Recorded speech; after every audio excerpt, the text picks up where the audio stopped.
I welcome you all at King George Trends. Thank you. Alright guys, welcome back to King George Trends again. Today, I'm back with a different topic, something that I've never talked about, something that I've never gossiped about. None of you knows about this. Yeah, but before I go any further, I would like to thank those who have been supporting us, watching our videos, liking, sharing, subscribing. I can truly see the numbers are growing and I thank you. Shout out to my special general, SANet Fitness Mabaso. He will be back in our screens, do not worry. Alright, and there are also going to be some guests on our screen. We are planning a serious series coming up ahead, but I'll tell you more about it on the next video. Alright, King George Trends, you are tuned in, listen, right, and get inspired. And maybe, who knows, you will be transformed. Alright, today I'm going to be talking about the reason why most men are the ones who are hooked on drugs. They are drug addicts. If you go to Johannesburg CBD today, or Cape Town, or Pretoria, or any town around Harare, Zimbabwe, Bulawayo, you find a lot of men or boys or guys hooked on drugs. They are living in the streets, they're sleeping in the streets, they're no longer going back home, they are stealing, they are even called the Nyaope guys. Imagine, yeah. So why is it that we have so many guys, boys, men taking drugs, but it's very rare to see women there? Why? Okay, so this is what I think, guys. And remember, I'll be sharing my opinions, and sometimes I do research and I talk to people and I hear what they say. So I am here today. Most men are living under pressure out there in the families. Imagine, for example, maybe as young as I am. Yeah, I might not be that young, but I am still young. Maybe married, right? But yeah, I'm not married yet. Maybe married with a wife and your 2 kids, 1 child, doesn't matter the number. You've got your own family to support under your own wings. You are earning the little you are earning just to buy bread, to pay rent, and just invest a bit with your small family that is still developing. But you have an extended family, cousins, uncles, from your mother's side, from your father's side, you have siblings, you've got parents to take care of. They all put pressure on you. Why? Because you're the one going to work. They'll be watching you like this. Some they even know the amount of money you earn, and they'll be doing calculations that, George earns 29,000. If his rent is 5,000, then their food is 1.5, and their clothes and the needs of the child cannot be more than 5,000. That means he has that 10 plus thousand remaining in his account that he's not using. You understand? They start calculating for you, and they'll be making demands like, please help us with this. Some they can even threaten you. Trust me. They'll be like, if you don't help us, we're going to die of hunger, and will you be happy seeing us dying one? We walk in the streets wearing clothes that are torn, shoes that are look nice, one, two, just for you to feel bad, like, these people are my responsibility. So sometimes men cannot handle such in a way that is okay. And they end up taking alcohol. Whenever they leave work, alcohol. They come back home drunk, sleep, work, alcohol, drunk, sleep. You understand? It becomes a process, a repetition every day, until alcohol feels like it's not enough in the system to make them forget about all these issues with the family. And then they start taking drugs. And trust me, whenever someone initiates a plan or a system to start getting hooked on drugs, they are not doing it to become a zombie like what we see others doing in the town, in the CBDs. They're not planning to get hooked to become a street boy. They just want to forget about their issues for a moment. If it means if he takes a pill or a drug now, he gets hooked or high for 7 hours, that's it. He knows that in these 7 hours, he won't be thinking about all these matters in the family and stuff. You understand? But now here's the thing. The moment though, he's not high anymore, that moment that pill or that drug loses its power, he starts thinking again, and you'll be like, I need another one as urgent as possible, because that's the only way I can forget about my issues. And then he gets another one until he's an addict, taking drugs every day. So I'm saying, I'm appealing to the families, guys, understand one thing. These people who are called men, they know their responsibility. They know what they have to do. They know that they need to invest for their children. But as long as you keep on piling pressure on them, you will send them to the streets, and you'll be the first ones to laugh at them like, look at this one. He's eating drugs now. He's going mad. He's eating drugs. You understand? I'm not saying all the people who are eating drugs is because, but this one contributes a lot to the taking of drugs by a lot of men.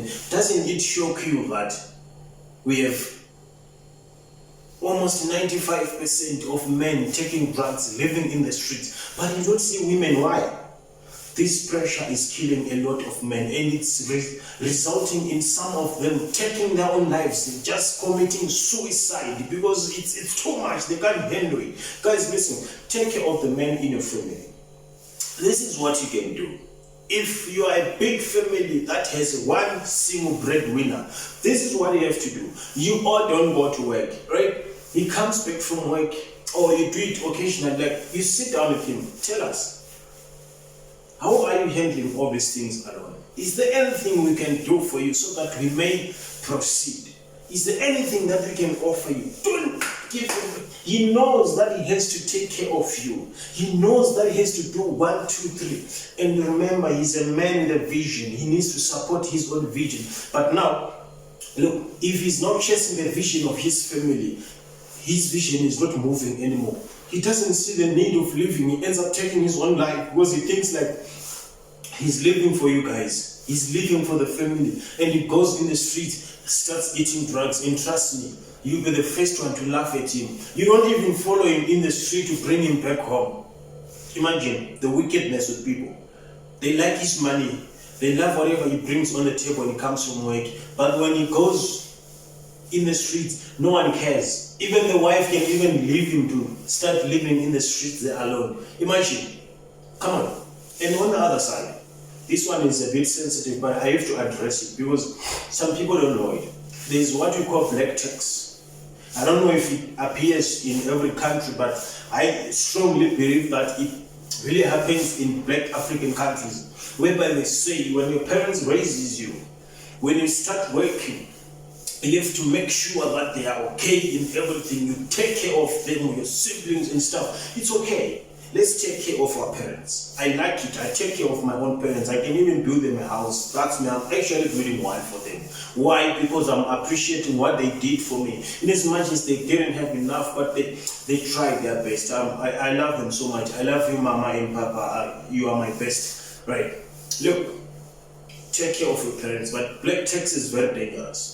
What I'm about to tell you now will save your children from taking drugs, from abusing substances in the future.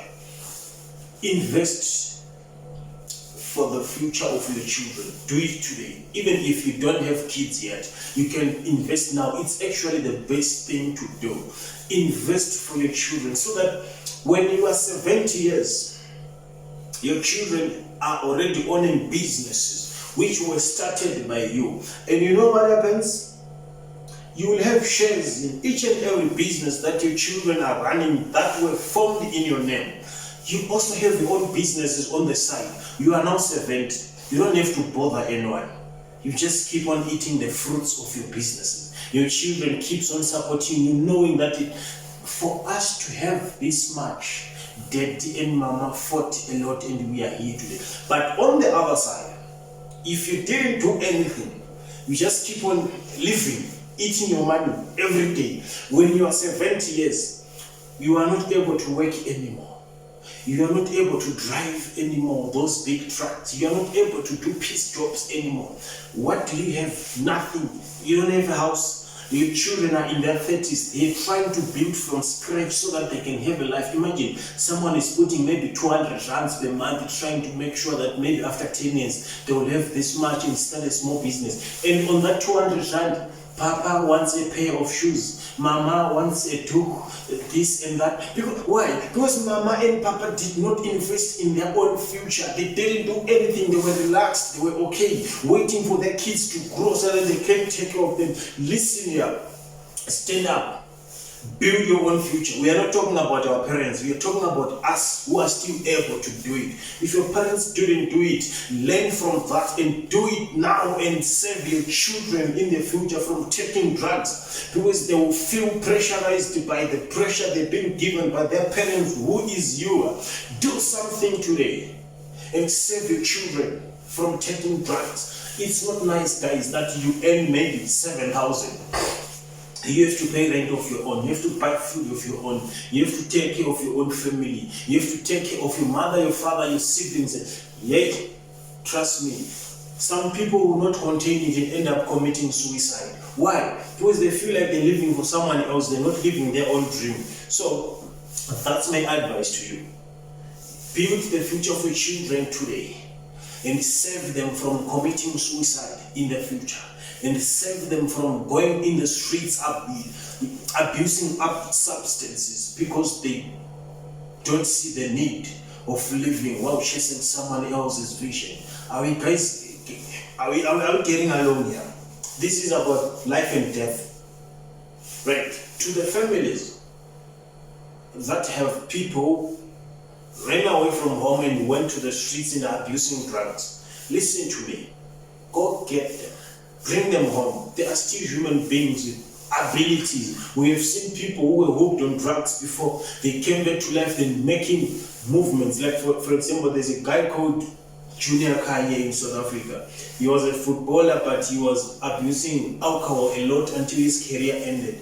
He was helped by rehabilitation. He's back, he's writing books, he's singing, he's coaching a team, he's a football analyst, he's a sports analyst. You understand? They still have talent in them. Bring them home, take them for rehab. There are organizations which are helping these people for free. Do it. And to those with money who have gotten rich, just think inside your heart. Think deeply.